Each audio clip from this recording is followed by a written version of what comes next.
What is the pleasure of Senator Judge Villanueva and thereafter Senator Judge Cayetano? Thank you very much. Senator Judge Villanueva, you may proceed. Thank you, Mr. President, Presiding Officer.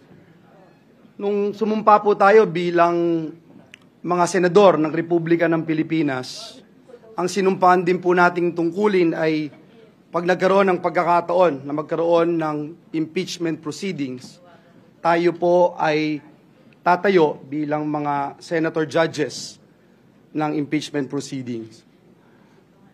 Nung time po, Ginoong Pangulo, na tayo ay nung time po na ang House of Representatives ay dininig itong mga several impeachment complaints, natatandaan ko yung tatay ko, Ginoong Pangulo, hindi po siya pumirma, not just because he doesn't believe in the impeachment complaint, but because he knows for a fact that his son will stand as one of the jurors, as one of the judges, Mr. President.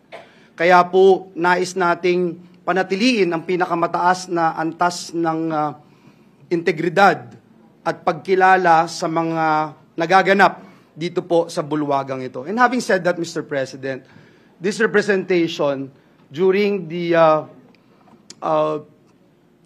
time when we have yet to convene the impeachment court objected to the motion because this representation believes that the motion should be filed in this impeachment court. Now, in this impeachment court, Mr. President, I am objecting because, let me quote again, Article 6, Section 3, Paragraph 4 of the 87 Constitution provides that upon the filing of a verified complaint impeachment by at least one-third of the members of the House of Representatives, trial by the Senate shall forthwith proceed. At ito ho yung dahilan kung bakit ang ating Senate President nagpagawa agad ng robes, pinrepair ang bulwagang ito, at hindi natin sinasabi, Mr. President, na mababaliwala yung mga binanggit ni Senator Bato, Judge Senator Bato, Judge Senator Bongo, tungkol po doon sa impeachment complaint.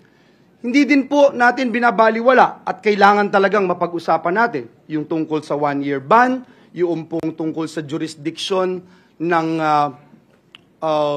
impeachment court to make sure that the representatives representing the House of Representatives shares the same intention as the 19th Congress, ito pong 20th Congress ng HOR. Number 2, Mr. President, yung Article 11, Section 3, Paragraph 6 na binanggit po kanina ng ating minority leader.